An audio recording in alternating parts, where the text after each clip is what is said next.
of the actors in Dexter Resurrection had previously auditioned for Dexter here. Yeah, it seemed multiple. Eric Stonestreet and Christian Ritter, right? Mm-hmm. So we know who Eric Stonestreet auditioned for, what role Eric Stonestreet auditioned for. We have a pretty good idea of which one Christian Ritter auditioned for. And we will talk about that in today's episode. Yeah.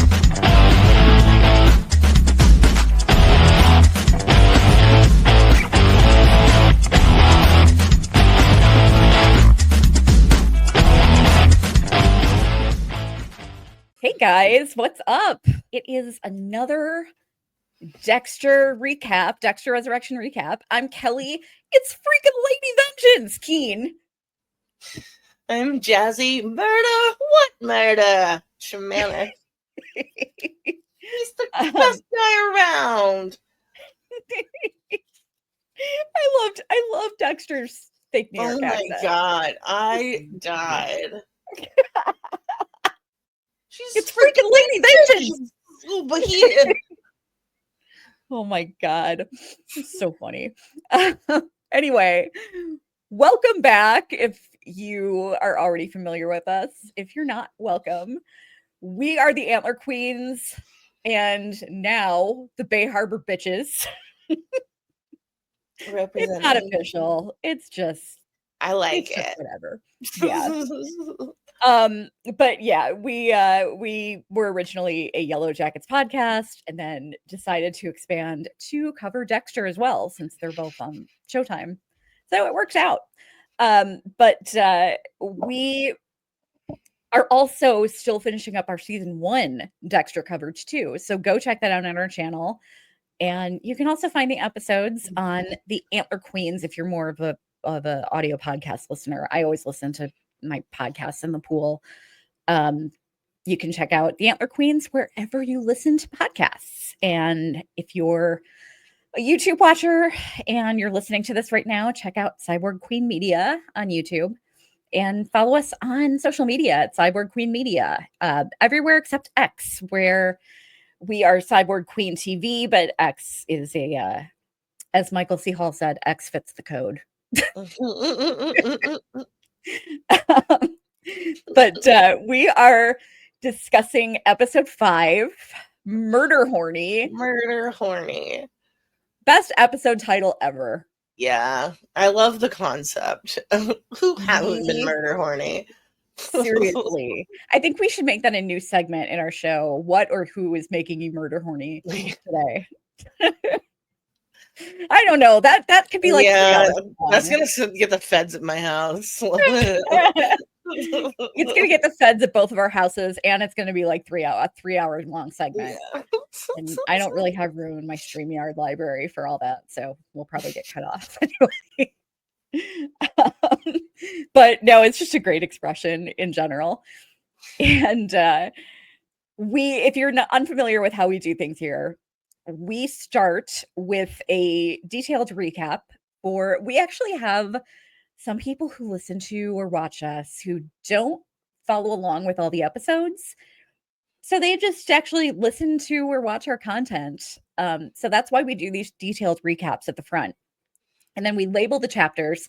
If you're not a recap person and you just want to skip right to the discussion, then just look for the timestamp and go right there. And there we will break down our MVP of the episode, our LVP, and our top 5, our favorite 5, and our 5 least favorite moments from the episodes, as well as any other show chatter or news that we feel like discussing. So should we get right into it? Yeah, let's do it. All right. We open up right where the previous episode left off.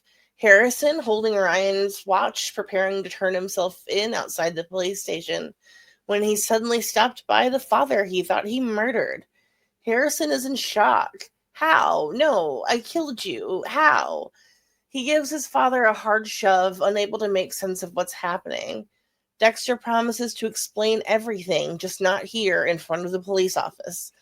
Dexter pulls his son into his car and they head back to Queens. Entering Dexter's basement apartment, Harrison asks if his dad is still stalking him.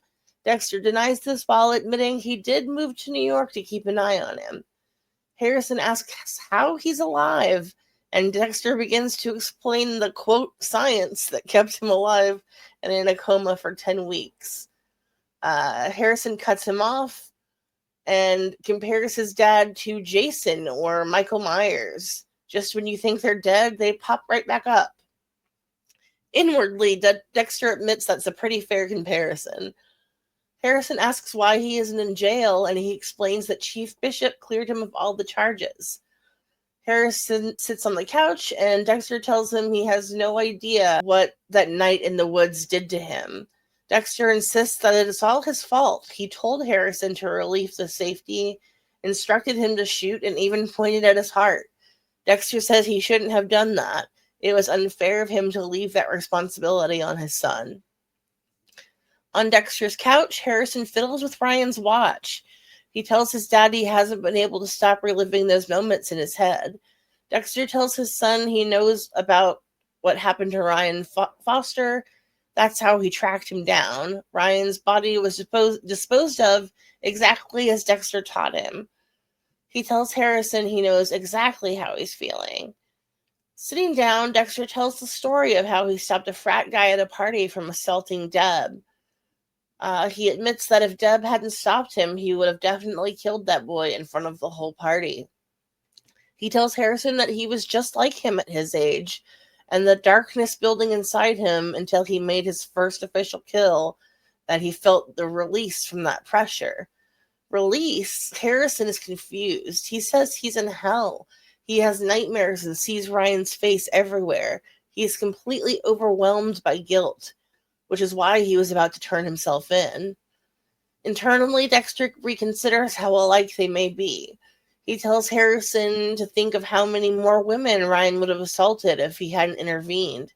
Harrison conjectures that if Dexter weren't his dad, if Dexter weren't trying to mold him in his image, he would have found a non-violent solution to deal with Ryan. Dexter tells his son that he is more than his worst moment. Harrison asks if that's what Dexter told himself after his mother died, or Aunt Deb, or LaGuerta. Dexter is shocked by Harrison dropping the name LaGuerta and asks him what he's talking about. Harrison informs him that Batista has also recently found him. Dexter thinks to himself that he must be Batista's white whale. Harrison continues recounting his time with Batista, saying that he attempted to get Harrison to confess that his father was the Bay Harbor butcher and that Dexter had groomed him to take his place. Dexter says that this is just a manipulation. He knows that Batista only has circumstantial evidence after he spoke with him a week ago in Iron Lake. Harrison is frustrated that Batista allowed him to continue to believe his father was dead. Dexter says that Batista told him those things to manipulate him. Harrison admits this may be true, but that doesn't mean he was lying about everything. He turns Ryan's watch over in his hands, and it ticks louder and faster than ever before. Seeing the distress on his son's face, Dexter reaches for the watch and tells him to let him carry it for him. Harrison passes the watch to Dexter, and the ticking immediately stops. Dexter asks Harrison if he'd like to get something to eat, but he immediately refuses. He says he's not sure if he wants Dexter in his life, and rushes out of the apartment as Dexter calls after him. But he is stopped by Ghost Harry, who tells Dexter it's going to take more than one conversation to fix things with his son. Over at the Prater mansion, Leon prepares for an on-camera interview. He shows the newswoman about to conduct the interview a photo of the foster home he spent most of his childhood in. She is shocked, assuming he came from familial wealth.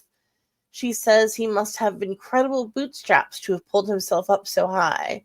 He agrees, but mentions he also had a lot of help. When he made his first $1 million, he paid off his foster family's mortgage, and has subsequently paid off the mortgages for every family who has adopted a child from that home. Shocked, the interviewer insists on mentioning this in the interview, but Leon declines, wanting the focus to be on the good work being done by the foster home. Harris heads to the hotel where Officer Wallace calls to return the call he made yesterday morning in a panic.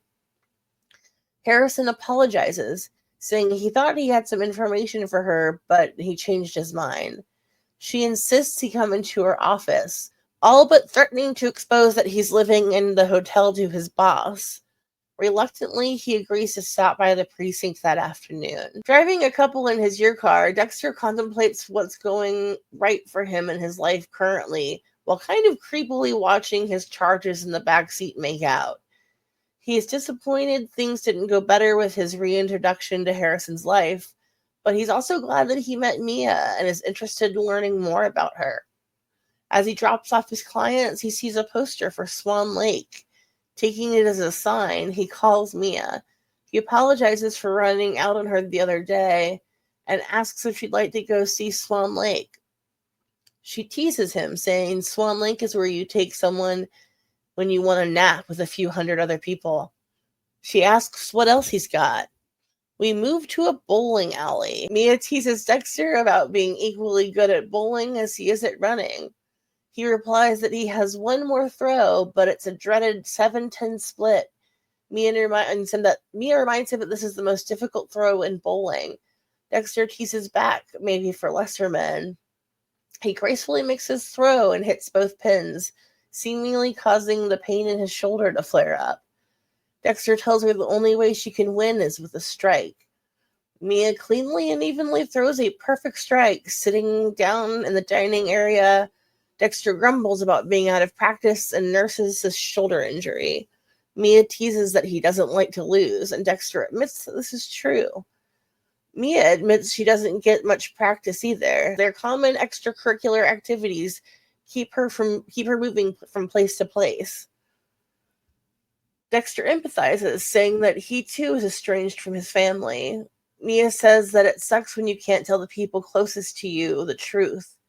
Dexter asks if this is why she likes Leon's group. She admits that the group helps and she likes everyone, save Lowell, but she's never spent time with any of them outside of the parties until now. Over at the precinct, Harrison is being interviewed by Wallace about the nature of the phone call he made yesterday. He tells her that he was trying to get Shauna's phone number in order to apologize for not doing more to help. He said he felt guilty when he found out what happened. Wallace perks up at the use of the word guilty. She says she often finds the best predictor of future behavior is past behavior. She pulls out an article from the Iron Lake Gazette describing Harrison's role in the capture of the local serial killer. She says that she believes that Harrison has a hero complex. Harrison denies these claims, saying that he wasn't a hero. He should have done more, and he asks if he can have Shauna's number. Wallace tells him they don't give out victims' information to anyone, especially not to potential suspects. Sheepishly, Harrison asks if he's still being considered a suspect, and Wallace confirms that he is. He asks if he's allowed to leave, and she says he can, for now. Back at Leon's, the interview has started. The interviewer mentions that his gala, benefiting the New York City Police Foundation, is considered one of the biggest and most exclusive events of the season. She asks if there will be any celebrities or surprise guests. Leon chuckles and says of course, but the true guests of honor are the wounded officers. She calls that admirable, but given the recent criticism of police departments across the nation, why does he continue to financially support this organization? Leon praises her hard-hitting question, then continues saying that support came from a deeply personal place. His eyes tear up as he continues, saying that when he was a young boy, both of his parents were killed when they were hit by a drunk driver while he was in the back seat. If it weren't for the officers working that evening, he wouldn't have survived. He mentions the gala will be hosted on the 10th anniversary of his parents' death. The interviewer is stunned. She calls him a philanthropist, a self-made millionaire, and an orphan. Leon Prater, who are you? We move back to Dexter and Mia leaving the bowling alley. Mia asks Dexter if he'll meet up with her at a wine bar later, and he agrees. She asks if he's ever considered a menage a trois. Confused, he asks if maybe it shouldn't just be the two of them the first time, but Mia laughs, explaining that she's talking about teaming up on a kill. Dexter is shocked and doesn't answer right away, but Mia tells him to think about it and flirtatiously departs. Back at his apartment, Dexter throws a pack of frozen margarita mix on his shoulder while he is scolded by his ghost dad. Harry sarcastically tells him that they'd make a great couple. Dexter asks if Harry is fucking with him, and Harry reminds him that his team-ups with other killers famously do not go well. Dexter protests that none of his other partners had been killers. Things could be different with Mia. Harry points out that Mia thinks he's red, and there must be something wrong with her if she is interested in a guy who saws off people's heads. Dexter laughs and said there's something wrong with both of them. He suggests maybe telling Mia who he really is. He believes she'll be excited to hear that he also has a code. Harry believes that Mia will expose his identity as the Bay Harbor Butcher to Leon. Outside, there is a loud noise, and Dexter rushes to investigate. Outside, Dexter finds Blessing's mother, Prudence, has fallen on the stairs. He rushes her inside, where the shocked Blessing discloses that she has gone off her radiation treatment and been having episodes. Prudence insists that radiation was only making her more sick. He tries to force his mother to go to the hospital, but she refuses and demands that he make her tea instead. Dexter sits at the table with Prudence. She insists that Blessing needs to make his peace with the fact that she's dying. She's 84 and lived a remarkable life. She doesn't want to die in a hospital. She wants to be surrounded by her family and loved ones. Dexter understands this. Charlie visits her mother in the hospital. Her mother asks her how work is going, and she describes teaching a third-grade class to her delighted mother. Dexter pulls out a fresh box of slides, super excited to start a new collection. The makeshift slide he made of Lowell doesn't fit. He stashes it in Joy's weed hidey hole. He then calls Harrison, who is not excited to hear from him, and asks for space. Harrison said he's got too much going on, like the investigation into Ryan's death, to get together right now. Dexter asks how he can help, but Harrison says he can't. Later that evening, Dexter and Mia meet for dinner, and Mia explains what wine legs are to Dexter. Tasting the wine, he says it reminds him of Miami.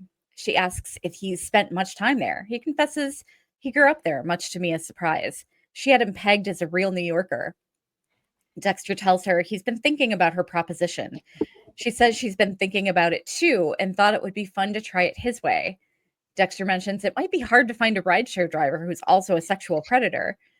Mia admits that any driver will do. This gives Dexter pause. He cautiously mentions that he thought she only went after predators. Mia said that's how it started, but the truth of it is that she just likes killing. Dexter is devastated to discover that she does not have a code. Seeing the shock on his face, she asks if he was into the whole lady vengeance thing, and he admits he's a bit surprised. She said the media created that image for her because society is not comfortable with the idea of a woman just enjoying murder. Dexter asks if the trophies that she's collected are from innocent men.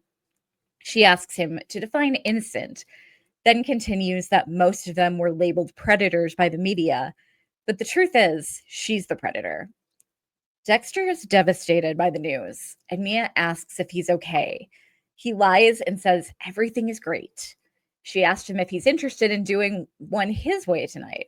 Dexter's shocked. Tonight? She asks if he has what he needs, and he admits he has a kill kit in his car. She teases him, saying she normally just brings her victims home. She offers to pay, while Dexter goes to get his kit. He tells her he'll meet her outside. At Dexter's car, Ghost Harry pops up to say, "Told you so." He tells Dexter that he's one of a kind, and that is a compliment. He can finally stop messing around with Mia and focus on repairing his relationship with Harrison. Dexter grabs his things and slams the trunk. Mia asks Dexter a ton of questions about how his process works. He tries to get her to go to a quieter street, but she ignores his caution and says there's a million rideshare drivers right where they are. She walks up to the closest car, and the driver asks if she's Trina, to which she happily agrees and begins to climb in. Dexter pulls her out and says, "Nope, ours is an SUV," slamming the door behind them. Mia is angry. They were already in. Why did he pull her back? She says she thinks he's having performance anxiety. He agrees, saying he's not ready to let someone watch his process. He's used to working alone. Mia said she normally works alone too, and she's disappointed that he isn't open to trying something new with her. She then cites the shower, and now this. She labels him a tease. He's gotten her all murder horny, and she's going to scratch that itch on her own if she has to. She tells him she'll see him at Prater's and bails. Dexter pulls one of his needles out of his pocket and considers going after her for a moment. But two of Leon's guests go missing. That would definitely be suspicious. He credits Harry with being right after all. Mia finds a bar to pick up a new victim. She finds a man sitting alone and comes to his table. She orders them both a drink, and the man is shocked. He said he can buy her a drink, but she coyishly says drinks are on her. The rest of the night is on him. He's immediately smitten. Dexter breaks into Mia's apartment and searches around. He then exits, watching her from the rooftop across the street. Mia and her date arrive back, and she tells him to lose his clothes while she gets drinks. The man begins taking off his clothes like it's the first time he's ever done it. She asks if wine is okay, and her guest says he's not a wine guy. Sighing, Mia says, "That is why you have to die," and strikes him over the head with the wine bottle, knocking him out. She begins to prep her victim for some torture, while Dexter, using the most believable New York accent that has ever been used on television, calls the police and tells him he's a neighbor hearing a commotion next door and someone calling themselves frickin' Lady Vengeance. Mia's victim comes to, strapped up and gagged with fetish tools. She tells him once the lie burns out of his eyes, he won't be able to see what she's going to do with him. He struggles, and just before she can administer the lie, the police burst in the door. Mia is arrested, and they search her apartment, finding Ryan Foster's watch in her trophy case. Dexter is happy to have pulled the police interest off of Harrison. Wallace is confused and angry, and she asks her partner to get them the earliest possible interview with Mia that they can. Leon sits alone at his giant table, eating dinner and watching the interview he recorded earlier. The interviewer praises his gorgeous home and the fact that he's a gourmet chef. Charlie approaches the table, and he pauses the interview. She says she's found where Mia is being held, but she can't get to her, and the feds may move her at any time. Leon says he hired her to fix problems. Did he make a mistake in doing that? She says no, and he hits play to continue watching his interview as she exits the room. In his hotel room, Batista catches a report that Ryan was killed by Lady Vengeance. He looks at his crazy person board he's been making on the wall, showing all the signs pointing to Dexter. Elsa bursts into the locker room to tell Harrison the news about Ryan. He's shocked and asks how they knew it was her. Elsa said they found his watch with her trophies. Back at Dexter's, there's a knock on the door. It's Harrison. He asks if his dad is responsible for what happened. He said he is, apologizing if he overstepped his boundaries. Dexter said that he's realized recently how much he needs people in his life who truly know him, and Harrison is the only one. Harrison asks if he does really know his father. Dexter begins to talk about Rita, saying he was so surprised when she fell in love with him and was so happy that she gave him a family. He admits he was terrified when Harrison was born, that he wouldn't know how to be himself and a family man. When he saw how Trinity balanced his family life with his dark secrets, he let the lines blur between being a target and being a mentor. When he finally killed Trinity, he arrived home to find Trinity had already killed Rita. He said she died because of his mistake and his selfishness. Harrison is relieved to hear the truth.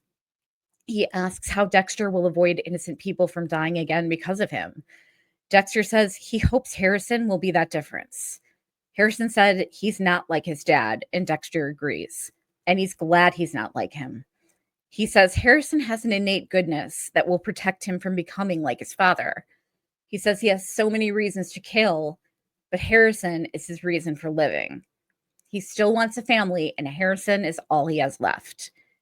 Harrison grabs his dad's hand and says Dexter is all he has too. Charlie visits Mia in jail, who swears she won't say or do anything to betray Leon. Charlie smiles and says they will make her stay as short and comfortable as possible. for some reason, this photo did not get included in the original batch that I put up. And just in case anybody was curious, so this is Leon's home. Did he say he was originally from New York? I think so. So this is somewhere in New York. Yeah. I love this picture so much, though, because if you put a big, giant front porch on it with a porch swing, it looks exactly like my grandma's old place in Door County that we used to stay in the summers. That's lovely. Yeah, it's yeah, I mean it's a historical place, so it's like it's it's definitely like fixed up a bit. It has more curb appeal than this. But it reminds me so much of it, though. So I got a little giddy when I saw that. One thing that we meant to talk about last week that we completely forgot, and what's funny is we did talk about it, and then we had to re-record the episode because the audio was trashed. And then we forgot to talk about it. So I'm sure most of you have heard that we lost Malcolm Jamal Warner a couple weeks ago. Really, really sad. Yeah. He was just on vacation with his family, and it was just a freak accident. And yeah, really sad. I mean, be careful where you're swimming, guys, because that can happen to anybody. Even the most talented swimmer can get overwhelmed. Yeah. It can be scary. Yeah, I mean, I've been to Mexico one time. I went to Cabo San Lucas with a friend of mine, and it was like a reward trip through her work.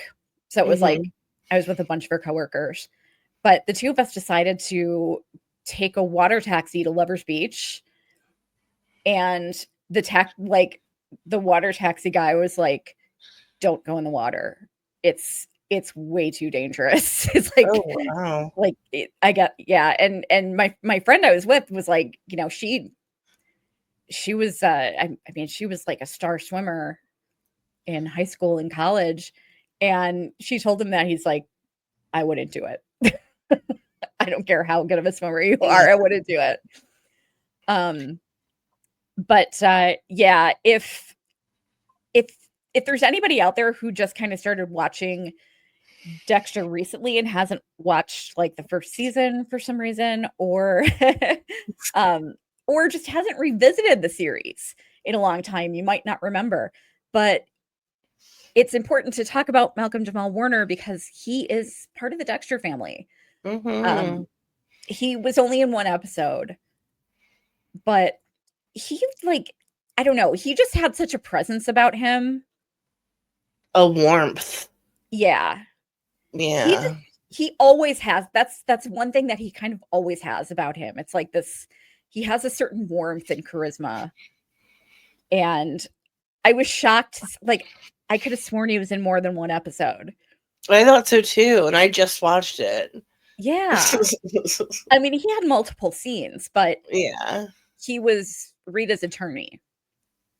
He was also in American Horror Story, the freak show season, and he played Angela Bassett's husband or boyfriend. I think they were married. And he was really good in that. But of course, so many of us knew him first as Theo Huxtable. Yeah, absolutely. Yeah, I had such a crush on Theo Huxtable. Did you? And Denise, but yeah. I also loved him in Community. Yeah, I keep forgetting about that. Yeah, everywhere he turns up, he's just brought a lot of like great presence to the screen, and it's a big loss. Yeah, he was so young. He was. Yeah. And just so sad. Like, you know, it was a happy time. He was on vacation with his family, and Hmm. he was very much a family guy. I mean, Yeah.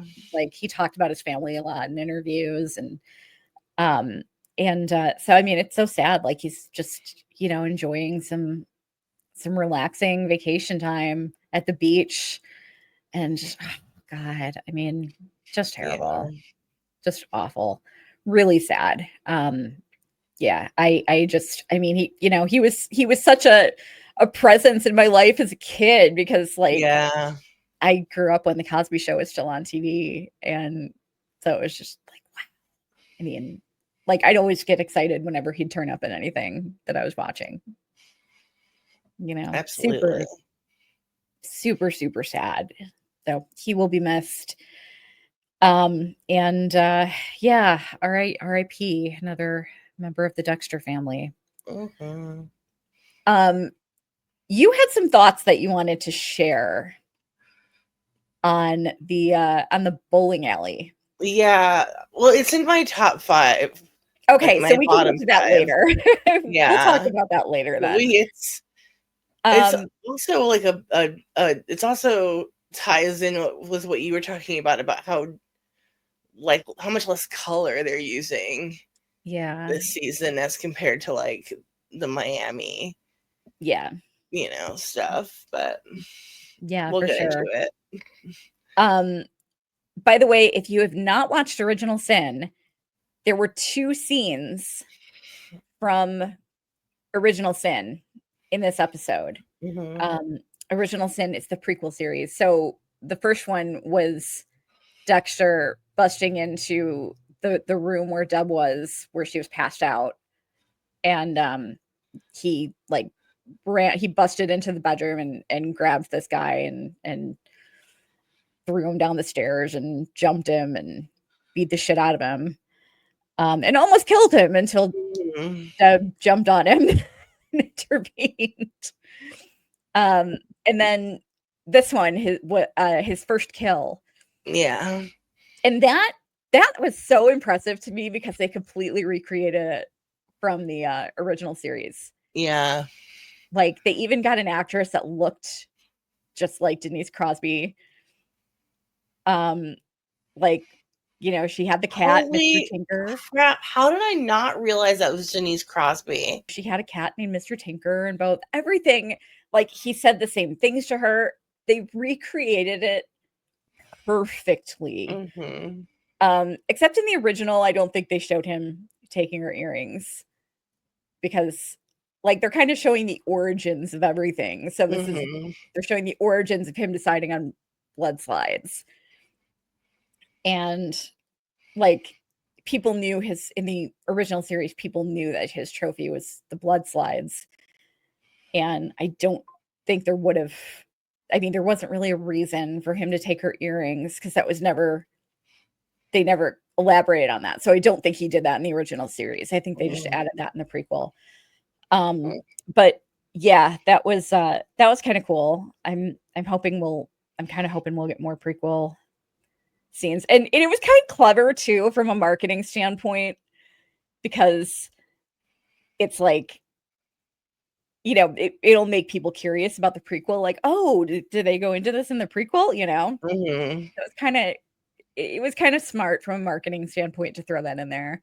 Absolutely. I bet Showtime was like, yeah, have Dexter talk about a memory that was of something that was covered in Original It Sin. is smart of them using the prequel series to like flashback to.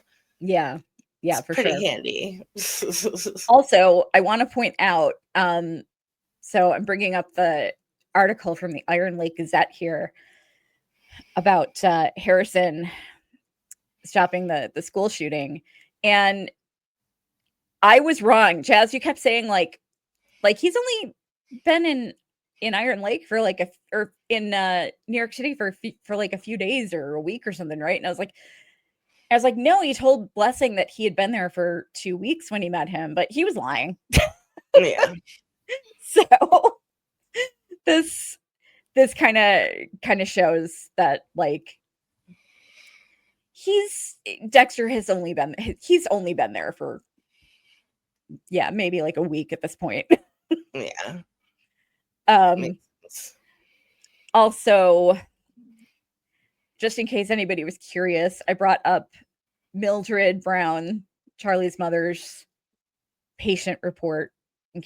She has a glioblastoma, which is a brain tumor, and it's really bad. She's gonna Yeah. die. Like she's definitely gonna Yeah. die. But yeah, should we jump into our before we jump into our MVPs and LVPs, by the way, please don't leave nasty comments on our YouTube. They will get deleted and you will be banned from leaving them again. Had I've had to delete multiple comments in this past week. I'm new to Dexter, guys. I don't have the whole show memorized. I I just watched wasn't it even for the talking about first that. time. I I'm wasn't even talking about throwing that. it out there for people who are upset that I don't have it memorized at Yeah. this point. But No, yeah, there were some straight out like nasty comments. fun. And someone like I was trying to avoid talking about this because I figured I shouldn't even acknowledge it, but just so nobody else makes any more comments, somebody actually asked what was wrong with my face. Oh my god. Guys, I've been on oral steroids for a while now for my asthma and for some nasty respiratory issues that have come up. Unfortunately, a side effect is that it makes your face blow up. Like your face can swell up. And it freaks me out. I told Jazz I wish I could block myself from seeing myself in the video here because it's totally distracting me. Yeah, it makes your face swell up, and it can take a while for it to go away too. So yeah, my face looks a little different right now. Sorry, That's also none of your cannot stand. business. Yeah, Like, why be rude? yeah.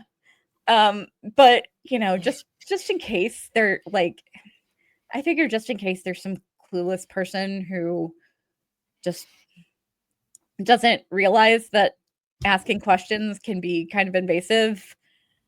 Hopefully, by me saying this, that will prevent any of them. If you're just a plain old hater, I'll block you from the channel. But like commenting actually helps us in the algorithm. So it's still engagement. So just letting you know that. Dislikes are also engagement. Likes are engagement.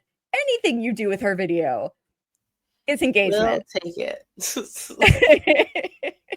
But just lay off the nasty comments. Like, okay, we really don't need like ableism and racism, and it's just unnecessary. But yeah. So who is going on your kill table this week, Jazz? My kill table this week is whatever Leon was eating. I don't have a picture of it. It just looked like a plate with like 6 different slices of grapefruit on it. Like I could not. They're talking about him being a gourmet chef, so I imagine he's got like all these little plates on the table, but the only thing that he's eating is like 6 slices of grapefruit. And I was like, that just looks like a bummer. Very odd. Yeah. Weird choice. Yeah. Yeah, it is really weird. I'm putting Wallace on the kill table. Okay. I almost did, but I've had her like every week. Yeah. I mean, she pretty much blackmailed Harrison, and that's kind of shitty. Yeah. Like, you're really gonna yeah. He's homeless. You're really gonna blackmail a homeless kid. You're gonna blow up his spot. They're making it put him back out on the street because you have a hunt. I mean, it's not that she's wrong, but like she doesn't know that. She doesn't have any proof. Yeah. Yeah, he's a homeless teenager. Jesus Christ. Like, yeah. Give him a fucking break. Rude. By the way, we can say fuck now. Oh, hooray! Yeah, apparently. We just can't say uh ice truck Unaliver. yeah. Or or the walking unalive. But we can say but we can say fuck. Fuck, fuck, fuck, fuck, fuck. Hooray. Safety. So who's your Saint Rita award going to this week?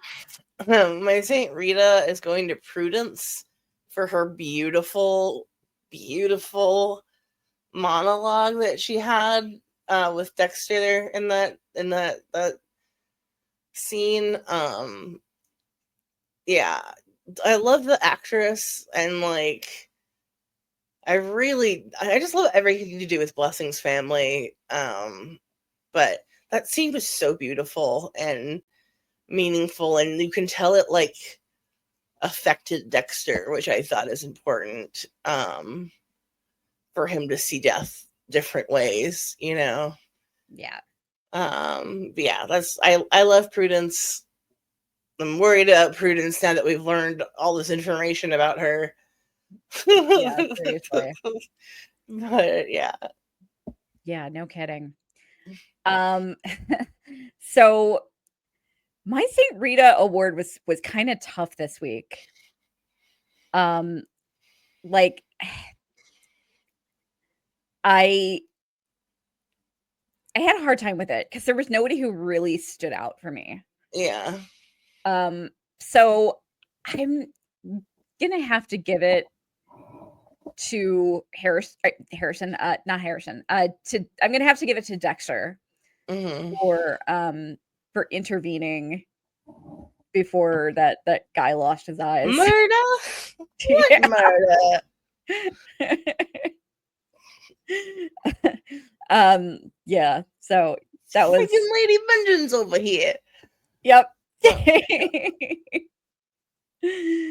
Very interesting. So we're seeing a repeated pattern of him saving people mm-hmm. in the show, which is they're really focusing on a more human Dexter, it seems. I like that. But okay, so what was your fifth least favorite moment? I put Wallace again. Yeah. I feel bad because I think the actress is doing a great job, but I just like they're not giving her anything to do but harass this kid. Yeah. Like and she all of her evidence is circumstantial. She does not have a single thing like this concrete proof that he did this. Why are you like leave him alone? And like you have why are you having tunnel vision on this literal child when there's all of New York you can investigate? Right? Yeah, it just seems mean. And like we know that she's correct, and obviously she's a good detective, but she doesn't have anything. You gotta move on. Like, yeah, this is her fifth straight episode of just harassing this kid for not for no reason, but still. Yeah, seriously. My number 5 is the fucking 911 operator who just sounded like when Dexter called, just sounded annoyed. Mm-hmm. Like, I thought for a second that they were going to hang up on Dexter. What's your emergency? Yeah. That 911 operator sucks. Mm-hmm. I should have put them on my kill table. Yeah. What's your number 4? My number 4 is ballet snobbery. I know that Swan Lake is like the Olive Garden of ballet, but yeah, still Swan Lake's amazing. Like if you go see good performers performing Swan Lake, it's beautiful. And most, especially like people who aren't ballet aficionados, will enjoy it. Like, don't yuck somebody's yum, you snob. I thought that was rude. Yeah. You're just poop all over those performers. You don't know if they're good or not. Yeah, They're seriously. probably great. Yeah. Yeah, There's a definitely. reason Swan Lake's so overdone. Agreed. Man, I'm just looking at my list right now, and Mia is all over the place. So my number 4 was this is more of like not an episodic thing, but it's something that was mentioned in the episode. So this is why it's my number 4. Harry mentioned that Dexter has killed over 150 serial killers without leaving Miami. Well, I mean, a few in New York. But it's not 100 the Pacific Northwest. Yeah, that doesn't make any sense. So what's wrong with the East Coast? Is the East Coast just like is every third person a serial killer? It seems like it. And like, he could have said just people or bad guys, or they're definitely not all serial killers. Yeah. But yeah, I mean I don't even know how far you would have to go back in the history of the world to find 150 serial killers. At one time. It's kind of In crazy. one city, yeah. Yeah, exactly. Very unrealistic. All right, what's your number 3? My number 3 was the scene with Charlie's mom being so short. Yeah. I love Charlie. I think that she's really interesting, and I'm super excited. It seems they're gonna like flesh out her character some more. But that scene was such a tease. It was like 10, like, I don't know, a minute long, maybe. Yeah. Like, I'm ready. I'm ready for more information. I'm ready to find out what's up with this girl. Why is her bob so neat? Like, I'm Yeah. fascinated by Charlie. And apparently she's telling her mom that she's a 3rd grade teacher. Yeah. But And her you know her what? name might be Charlie Brown. You pointed out earlier. Yep. So her patient name, I've got the screenshot up here. Her patient name is Mildred Brown. Charlie might not have the same last name as her mom, but I really hope she does. Yeah, I really want her name to be Charlie Brown. that's just And then they should do a crossover with It's Always Sunny in Philadelphia. And well, Mac is gay, so she can't like hook up with him, but maybe they could be like best friends. And so it's like the adventures of Ronald McDonald and Charlie Brown. ooh. That's fun. Yeah. um okay. So are we on what number are we on right now? You're on number 3. Okay. So my number 3 is Angel's Pepe board. Like Yeah. um His Pepe Silva. yeah, his Pepe Silva board. I'm just really bugged by this. I don't like it. I I don't mean, get what authority Angel has to do any of this. I know. Like, I know anyone can be a private investigator pretty much, but like, I don't know. It bothers me. It really bothers me. It bothers me too. And like what happens if he gets absolute proof Right? that he's the Bay Harbor butcher? Do you think the cops are going to give 2 shits? Like, Unlikely. I mean, do you really think they want that kind of bad press? I mean, they're not, they would have to admit that they were wrong and then reopen the case, which does not happen. Yeah. Yeah, I mean, that would look really bad for the police, and I don't think that they want that negative PR. Are you familiar with the Adnan Syed case from Serial? No, I'm not. It's not to like get off topic, but it's a story about a 17-year-old Muslim boy who went to jail for potentially murdering his girlfriend, and he was in jail for like almost 17 years.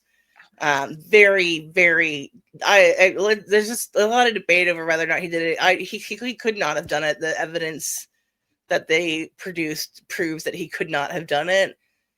And there have been like hundreds of people investigating this case at this point because it went viral, and there's like teams and teams and teams of people presenting the Baltimore Police Department with their evidence and being like, we found the guy who did it, and they still, with all the work done for them, they still won't admit that they made a mistake and arrested the wrong guy and reopen the case. It's been almost 20 years at this point.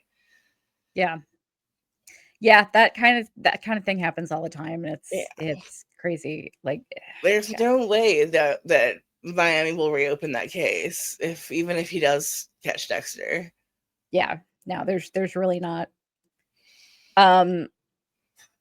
But I do have some comments on Angel and his fate to make after we get through our lists here. Mm-hmm. All right, so what's your number 2? Prudence's fall. Yeah, I was so upset when he went outside and she was just like sprawling, like, oh, that poor sweet little woman. I know nothing happened to her and she's fine, but yeah, I was like, protect her, please. I know. She's so sweet. My number 2 is, so they're showing Dexter, they're really portraying a more human Dexter than ever before in this series. But unfortunately, one thing that goes along with that is when Dexter starts caring too much about anyone, and in this case, his son's back in his life, he gets sloppy. First he tells Harry, maybe I'll tell Mia who I really am, and tells Ghost Harry that, and then he tells her, he straight out tells her he grew up in Miami. Yep. He dropped a big clue. It is known that the dark passenger, Ronald Schmidt, is from New York. What are you doing, Dexter? What the fuck are you doing? Cool points throughout the window, and he's all twisted up in the game. That's going to come back to bite him. That's really bugging me. He is getting sloppy, and when he gets sloppy, people die. So what's your number 1? My number 1 is the criminal redecoration of Highland Park Bowl. All right, do you want me to show the photo from the show? Do you want the show photo first or the? Yeah, let's do the show photos first. Okay. This is the oldest bowling alley in Los Angeles, and it is seriously one of the most beautiful places I've ever been in my life. I've gone to tons of birthday parties here, events, like, different things. It's a beautiful, beautiful building, and for some reason they covered up all of its beauty with these cardboard gray things. You can see all of the brassworks and how the like pins come back up into it, like it's all moving, and it has a beautiful mural on the inside. It's seriously one of the loveliest places in LA. Super cheap to bowl, like great place to hang out, amazing food. And I was like, why did they put up all of these gray blocks? Why not just use the beautiful place they picked. It made me so Yeah. sad. Yeah, I think it's because it's kind of iconically a Los Angeles thing, but I don't think enough people would know, for it to make a difference. well, so is the Pink Motel, and they use that Yeah. multiple times in Yeah. Dexter. That's not too far from me. Yeah. Yeah, that's okay. Those couches look really comfortable. They are. It's a beautiful place. I Yeah. absolutely love it. Nice. So my number one is Mia being the absolute worst fucking Airbnb customer ever. Right? Like, what the fuck, man? Okay, fine. We can forgive that you're a serial killer and that you like to torture innocent men and leave and have their legacy be that they were sexual predators after they die. Mhm. But how dare you be such a terrible Airbnb guest? Like, do that at your own home. Okay? Yeah. At least lay down some towels or something. Like, Right? And the fact that she's like traveling around with that thing is mhm. fucking hilarious. All her bondage gear. Yeah. Wild. Like, look at this thing. Like, she's just traveling around with it. Like, that's gotta be a bitch to travel with. There's no way she's not gonna get blood all over that rug. Yeah. All over the beams, the couch pillows. Yeah. Yeah. That's you She could suck, have learned Mia. a thing or two from Dexter. Yeah, really. Yeah, you suck, Mia. You're gonna owe them a lot of money. I hope they sue you. It just pissed me off that she did that in somebody else's home. Well, I Yeah. mean, it doesn't piss me off that much because honestly, like Airbnb sucks. It is the devil. It is. Go with Verbo, please. Verbo actually has rules against No, I've never even long-term heard of that. rental. Yeah, Verbo has rules against long-term rental, so they don't upset the economy. Nice. So yeah, if you want a short-term rental, I've rented from Verbo a few times. Yeah, go with Verbo. Good to know. Okay, now the good. What's your number 5? Let me pull my notes back up here. Whoop. My number 5. I am happy with what we got of the Kamara family, but I wish there was more. As you said, not enough. I need more of them. I get how they're using them to like show what Dexter is lacking in his life and his desire to have, family and connection and like, like that is so close and so chaotic and vast and loving, but like I just want to see more of them all the time. Yeah. Yeah, that makes sense. So my number 5 is I found the wine education kind of interesting. I never knew that thing about the legs. Oh, are you serious? Yeah. I was gonna say, who doesn't know what wine legs are? I didn't know that. I honestly didn't know that. I've I had worked no in idea. restaurants for 20 years though, so Oh, okay. I Gotcha. do have that background. But I was like, everyone knows what wine legs are. Come on. Yeah, no, I did not. I had no idea. That's funny. I'm not that much of a wine person, honestly. I like wine. I'm more of a scotch or a good cocktail. Mm-hmm. Or a nice or a nice crisp wheat beer. Oh, I love a wheat beer. Yeah. That's my favorite. What's your number 4? My number 4 was getting more background on Leon. I don't know if it's all true, but we've gotten so little information on him, and what we did get was pretty cool. Like, it seems like, I hope, like, obviously he's a weird dude that collects murder stuff, but Yeah. like the fact that he paid for every person who adopted a foster kid's mortgage from the foster home they use from, like, what a beautiful thing to do. And it's interesting getting a more, I'm glad we're getting more of a round picture of what's going on with this guy. Yeah. I'm looking forward to more. Okay, so my number 4 was actually going to be the same thing. So I'm going to change it to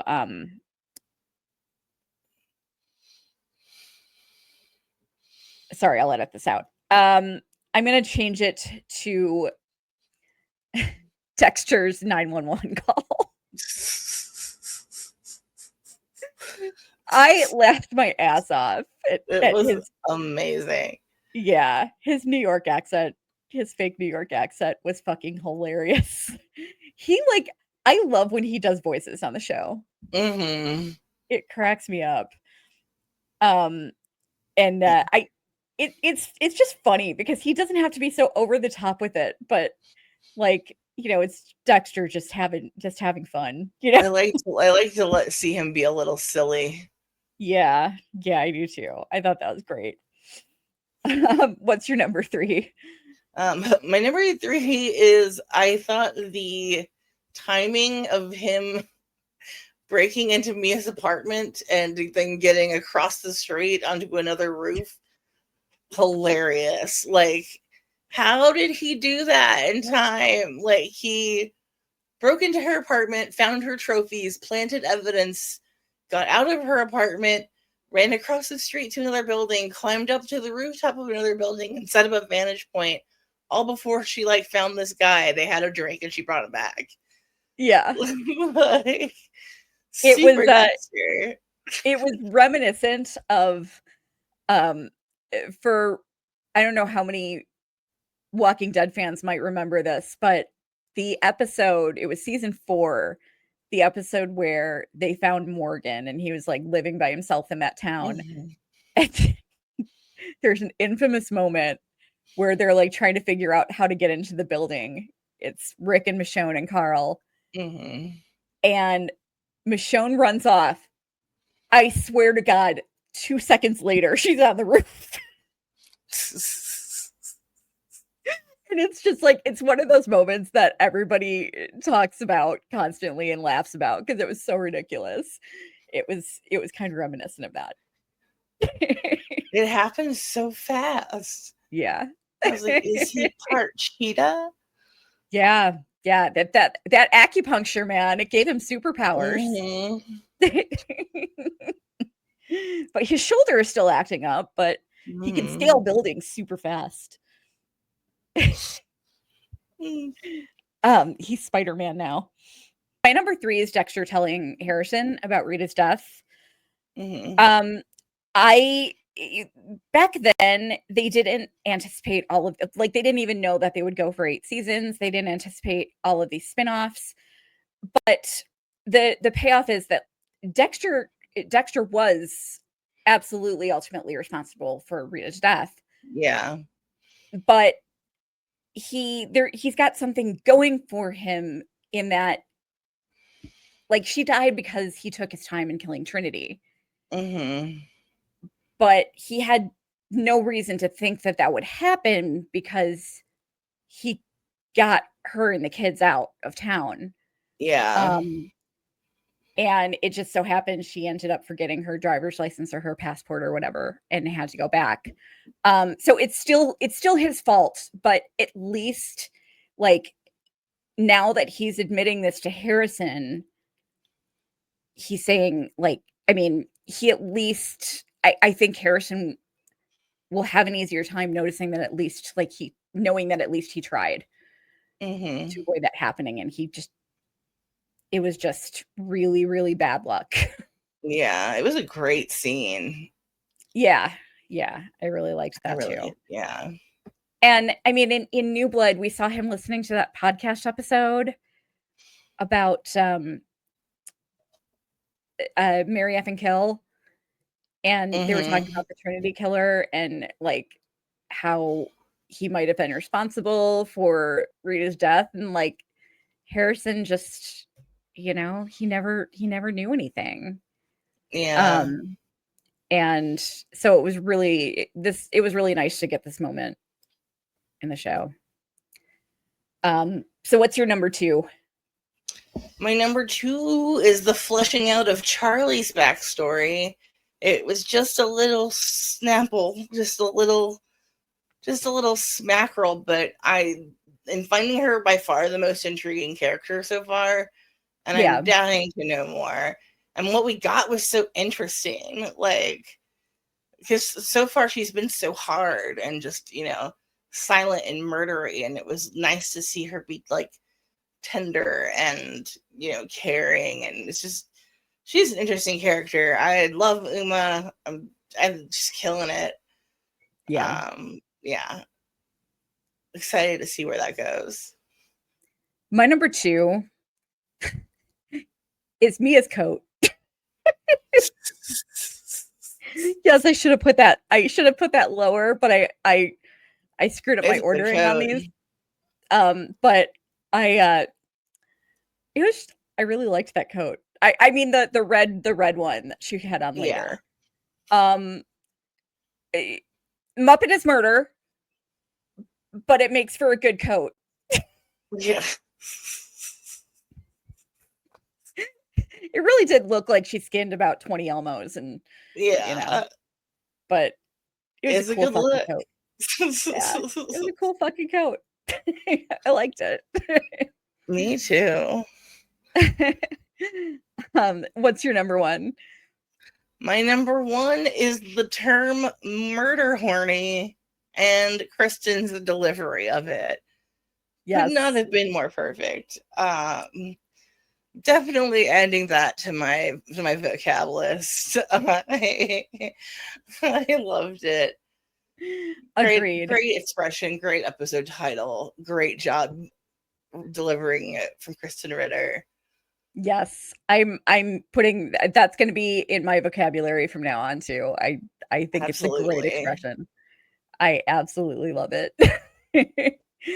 um my number 1 is, I've already brought it up a few times already, but I'm fascinated by the amount of humanity that they're showing from Dexter. Mm-hmm. And I'm really curious about, they obviously have a goal in mind with doing this. And I'm interested in where that's going to take us.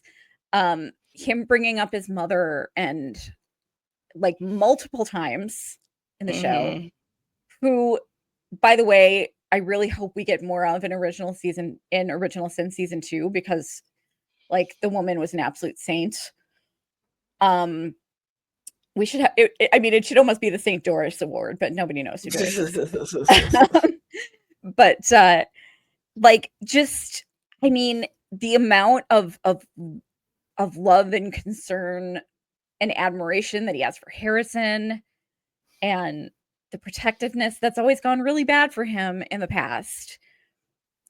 But I mean, we're seeing a much more human Dexter now, and like I just, I don't know. At one part of me is bugged that he's back in Harrison's life. Mm-hmm. Um, but another part of me, like I just, I really like how much concern they have for each other, how much love they have for each other. Yeah.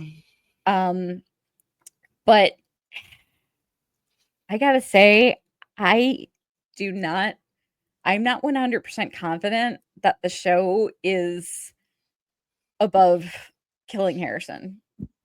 I hope not. Me too. I couldn't take that.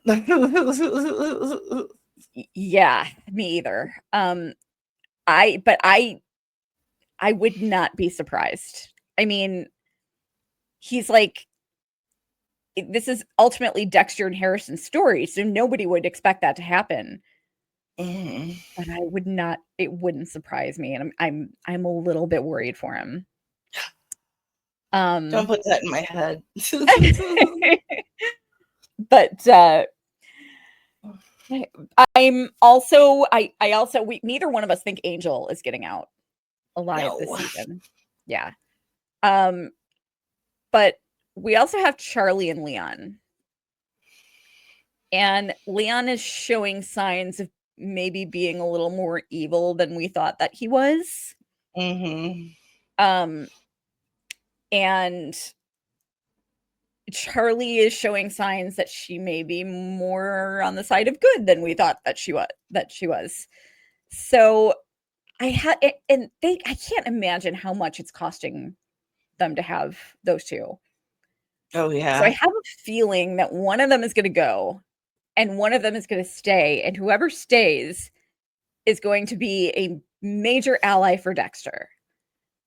And if that's Charlie, I could see her being a love interest. I could definitely see that. If it's Leon, I could see them having a really strong partnership, with Leon knowing all about him, and they kind of help each other out, and Dexter makes a shit ton of money. So yeah. I hope but if that does happen though, I hope he continues living with Blessing. Living in Blessing's house. That would make me happy. Started this episode with mentioning that Eric Stonestreet and Kristen Ritter both had auditioned for Dexter before. We know that he auditioned for the role of Tony Tucci. And if for those of you who don't remember who that is, he was the night guard at the hockey rink, at the ice hockey rink. The one that had his body parts removed they originally thought he was the ice truck killer. Yeah. Until they started finding his body parts everywhere. Yes. Yeah. That's correct. We don't know for sure what role Kristen Ritter auditioned for, but I'm almost certain that she mentioned that it was one of the episodes that Tony Goldwyn directed. And I was trying to think if he directed 4 episodes, and I was trying to think of who it was that what part she may have auditioned for. And I'm pretty certain it was season 1 episode, or season 2 episode 3 with the used car salesman. There was a scene where Dexter was sitting there waiting for the guy, because he said he told me he would only deal with him, and he went to go wait in this room, and this young woman comes up to Dexter and she's like, "Oh, he's got you in the box, huh?" And Dexter basically starts grilling her as a way of vetting the guy. And she at one point is like, "Is this like, come on, because this is kind of weird." And I'm almost positive that that's the role that she auditioned for. But that would make sense. Yeah. But they both got, like, I mean, if they had gotten those parts though, then neither one of them would have been able to play these 2 characters. They talk about in that article also that Eric Stonestreet didn't get the part, and the next week booked Modern Family, which made his career. So it always sucks to not get the part, but sometimes it leads to something way bigger, and he still gets to be on Dexter 20 years later. Yeah, exactly.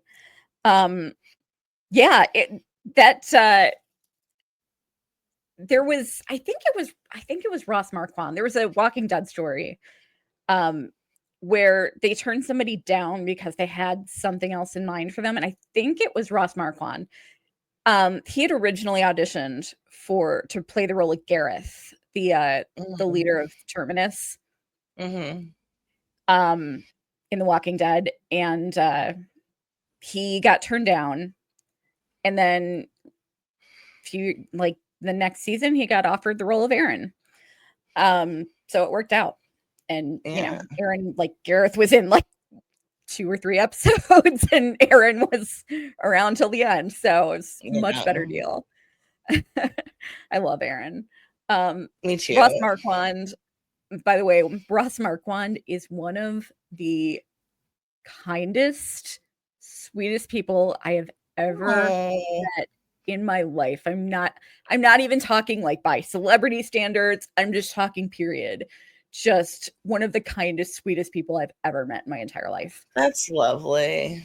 Yeah, just an absolute gem of a guy. And he's a Misfits fan, which I respect because I love the What? Misfits. um, but I want to I wanted to note, so Charlie called Leon sir, and that I had some theories that I was working in, that I was like tossing around in my brain, and that kind of disproves them. And that was, I was thinking that maybe Charlie and Leon grew up together. Um, That would be interesting. but I don't think she'd be calling him sir Yeah, probably not. if that were the case. Um, it's interesting that Leon grew up in a foster home, Mm-hmm. and I'm wondering. I mean, I know he grew up in New York. Um, I'm wondering if,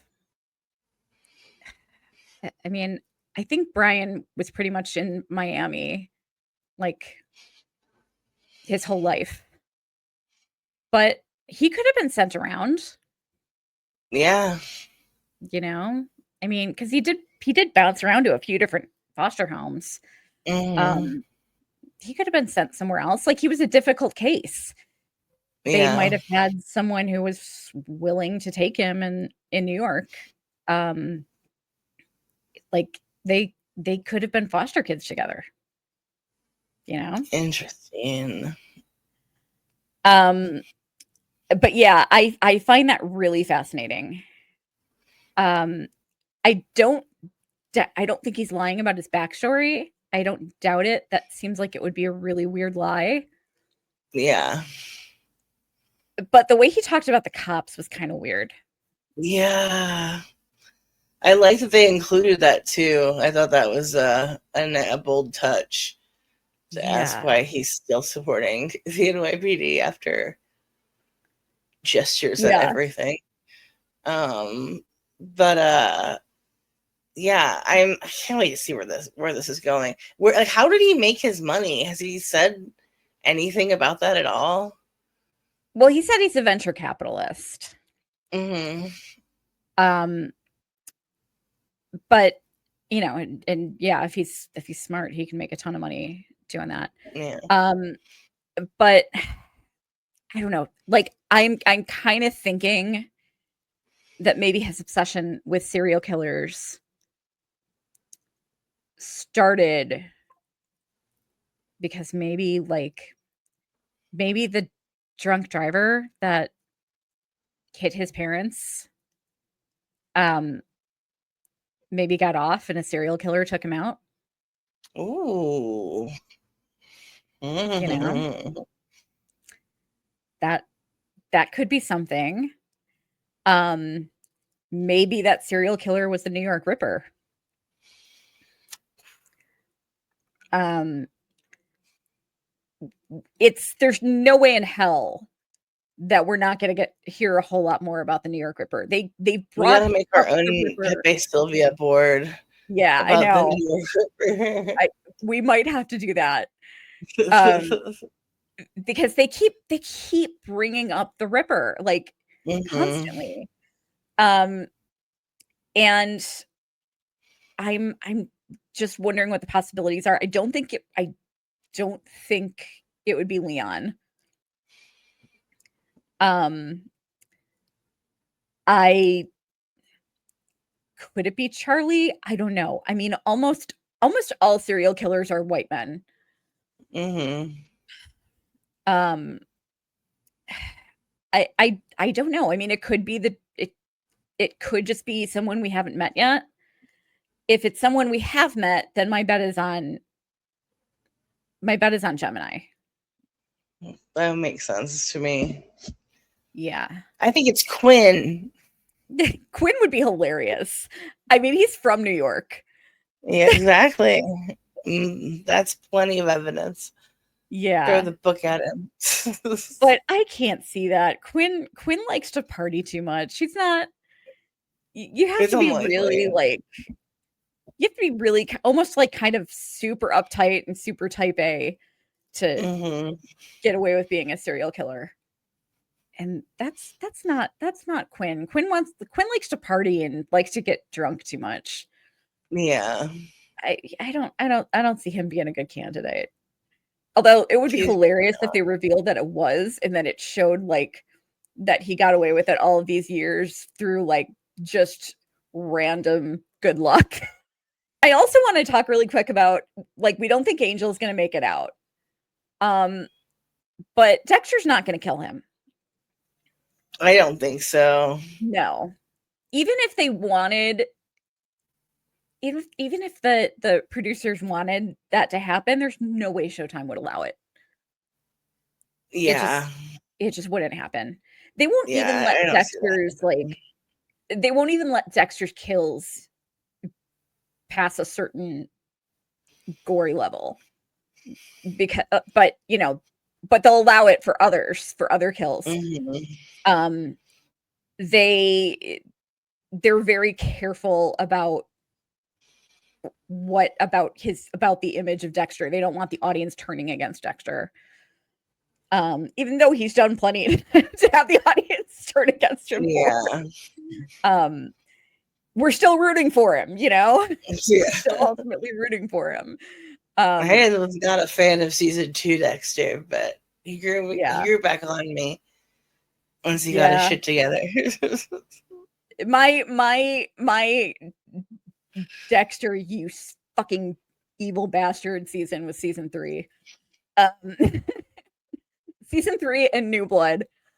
Um, but yeah, so I think what they'll probably do with Angel, they're very fond of the kill two birds with one stone trick. Mhm. You know, like with Mia and Ryan, you know, like pinning Ryan's murder on Mia. They're really and that was a way to get her out of the picture without having to kill her. Mhm. And it saves Harrison. They're really fond of that. Um the they've used that trick a lot of times in Dexter, the kill two birds with one stone thing. Um so I could see like so I think Angel my prediction is that Angel is probably going to die along with somebody else and that someone else is going to be blamed for Angel's death. So I'm thinking that's either going to be Wallace, Ooh. um, or it could be, Stefan if he like, um, you know, if I he was like, thinking like Elsa would be like a way out of left field yeah, that would be rough. person. Yeah. I don't think that It's would got to happen be some. though. I think she's too likable, you know. Yeah. But if But Dexter doesn't like, cause it, yeah. if Dexter doesn't cause her death, then it would work. But Hmm. I mean, they did have him kill Logan, and Logan was pretty. I mean, Logan was like the sweetest, most likable guy, and so they really like kind of went off in left field for that one. So I Hmm. mean, they may do it again. Who knows? That Um, was upsetting. yeah, I'm but still not cool with that.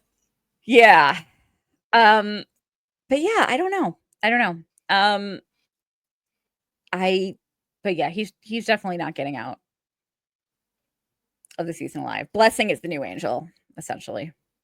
Oh, it hurts, but it's true. I know, I know, I know. Yeah, I think Blessing will be around. for a while. I hope so. Yeah. And if he's not, if Blessing died, I think that would go along with Dexter and Leon becoming partners, and Dexter moves into some fucking swank ass penthouse because he's making shit tons of money now. Gemini could also be the Ripper. I didn't think I mentioned that. Do you have anything to add before we get on out of here? I don't think so. It was a good episode. We've got a new podcast. It's the Cyborg Queen podcast, and it's available wherever you listen to podcasts. The Antler Queens will continue to cover Yellow Jackets and Dexter. All of our other show coverage will be on our Cyborg Queen podcast. So the Daryl Dixon spinoff, From, Severance, Alien Earth. We're going to be covering Buffy and the Magician soon. What else? Do we cover anything else? Is that it? I think I covered it. Oh, welcome to Derry. Welcome to Derry, yeah. Yeah, Welcome to Derry is going to be starting this fall too. So that will be on there as well. And of course, we will continue to cover it all on this channel. Please leave a comment. It helps us so much in the algorithm. We've noticed a spike in our views, so we're pretty happy about that lately. Thank you, everybody who has tuned in. Also, most of you are not subscribed. This is a thing with YouTube, like, because you watch one channel's video, you watch a video from a channel, and then suddenly all of their videos keep coming up in your recommended videos. And so you keep watching them and you just think you're subscribed and you're not. That's like, I'm always shocked because the way YouTube is set up, it's not very subscribe friendly. Like, I'm probably not subscribed to most of the channels that I watch constantly. It's just the way that YouTube is set up. So if you could do us a huge favor and check if you're subscribed, and if you're not, give us a subscribe. That would be awesome. We would love you forever. Also, if this episode, or if this video gets at least 15 comments, I'll do a giveaway. Woo! So please leave a comment. Nasty comments will not count because those will be removed. But yeah, please leave us a comment and join us Sunday night for our live after show. And we're basically planning on a thing where we're just going to plan on going live every single Sunday night, regardless of whether, we're covering a current show or not. If we're not covering a current show, then we'll talk about we'll be covering a past season of one of the shows we already cover, or a show that's just not on anymore, or whatever.